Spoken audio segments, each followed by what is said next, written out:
Some things that were funny that happened during the wedding. One of Devin's gifts from his family member was a t-shirt that said keep calm and hire, and then it was this person's name at yahoo.com. It was one of our wedding gifts. And these family members were super persistent about him wearing this shirt on tour and giving it to Sam and everyone in the band. There was like 6 t-shirts in there. Devin and I ended up getting like puppies like a month later, and so I just used those as like PPAP. Another crazy thing that happened was right after we got married, I got like super sick. I ended up getting like impetigo. So the whole month Devin was gone, was locked in my room. I don't think of anything else that happened that was pretty crazy, because there was like a lot of people that were like obligated to go, and I didn't feel like we would actually have like the kind of ceremony that we wanted to have, and that just seemed like a lot of like wasted money, so we just ended up not having one. Right before I walked down the aisle, an urge that I was like about to go to the bathroom, my dad was like, how quickly can you get like in and out of your dress? Like, no dad, I really can't, because it took 3 people to get me in this dress. The wedding's about to start. That can't happen. I just sat there and wiggled on the ground. Devin's aunt came bursting in the room because she was the one that was organizing and doing everything. I forget what it's called, a wedding planner. Like, oh my gosh, you have to walk down the aisle. It's your part's about to happen. She was like listening and watching everything. She's like, all right, everything's good. And then she was like, oh my gosh, I forgot to get Kirsten. So yeah, I almost did not walk down the aisle.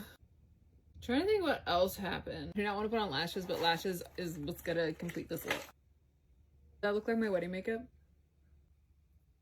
How about I at least do mascara? What the heck else happened? Nobody caught my flowers when I threw them. One of our guests were so annoyed because she was like, I could have caught those flowers, but she couldn't catch it. But she was holding that box of shirts that talked about hiring them to be a guitar player. Another thing that was funny, one of my coworkers called out because she wanted to go to our wedding, and then my boss parked right next to her, and she had to hide in the car and wait for my boss to go in because she called out of work. So now imagine my eyelashes just like voluminous. Do I look like me 10 years ago on my wedding day? Some fun facts about my wedding day. Can't believe it went by that fast. Anyways, thanks for watching.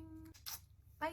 I didn't get my trial makeup done or ask the makeup artist to do my makeup until like 2 weeks before the wedding. So Jasmine Sullivan sang my husband down the aisle. I didn't ask him or Jasmine until 2 weeks before the wedding. Which, fun fact, the amazing makeup artist that did my makeup, she does Jasmine's makeup. They both got to the wedding about 20 minutes before the wedding started. I was not worried at all. She is such a G when it comes to makeup. She did my makeup in like 10 minutes. We got Jasmine's done. Devin and Jasmine did not rehearse this song at all. They rehearsed it real quick. Wedding was supposed to start at 6. It started at 6:06.